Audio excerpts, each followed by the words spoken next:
Tim penyidik dari Direskrimum Polda Jabar membawa Rara Istiati Wulandari, pawang hujan MotoGP, ke lokasi olah TKP kasus pembunuhan ibu dan anak yang menewaskan Tuti Suhartini dan Amalia Mustika Ratu, Selasa, 24 Oktober 2023.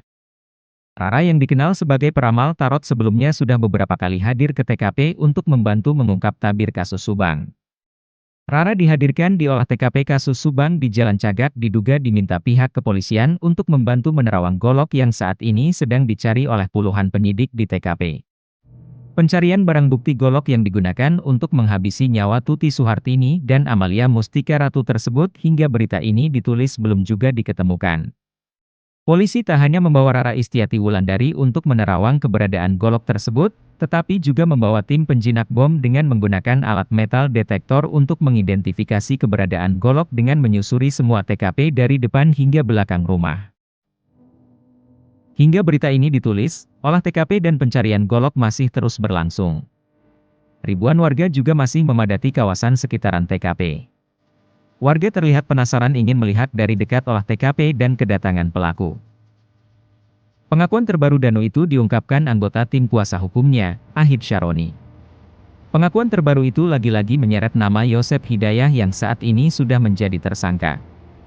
Yosep dan Danu merupakan dua orang yang ditahan di Mapolda Jabar, sementara tiga tersangka lain tidak ditahan. Ahid Syaroni, dikutip dari Kompas.com, Senin, 23 Oktober 2023, mengatakan jika di malam pembunuhan, Yosep ternyata curhat pada Danu mengenai keluarganya. Saat itu, Yosep mengungkapkan kekecewaannya karena perlakuan istri dan anaknya. Pertemuan antara Yosep dan Danu itu sendiri terjadi di warung pecel lele. Dalam curhatannya, Yosep mengatakan kalau dia sudah tak lagi memiliki penghasilan dari yayasan.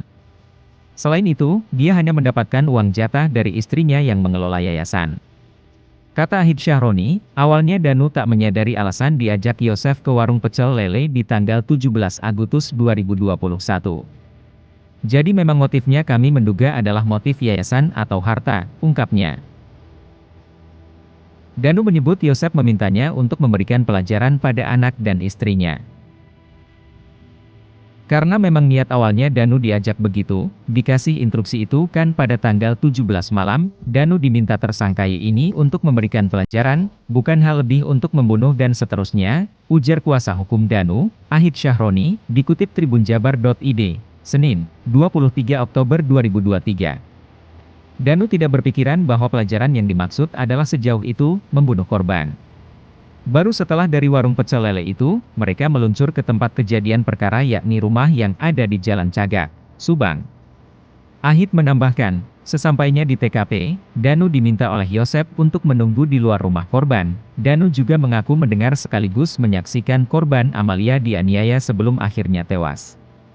Setelah dibunuh, kata Ahid, Danu melihat kedua mayat korban sempat dibersihkan di kamar mandi sebelum dipindahkan ke mobil Toyota Alphard. Bahkan, Ahid menyebut, Danu sempat ikut mengangkat jasad Tuti ke dalam mobil. Sementara jasad Amel diangkat sendiri oleh Yosep.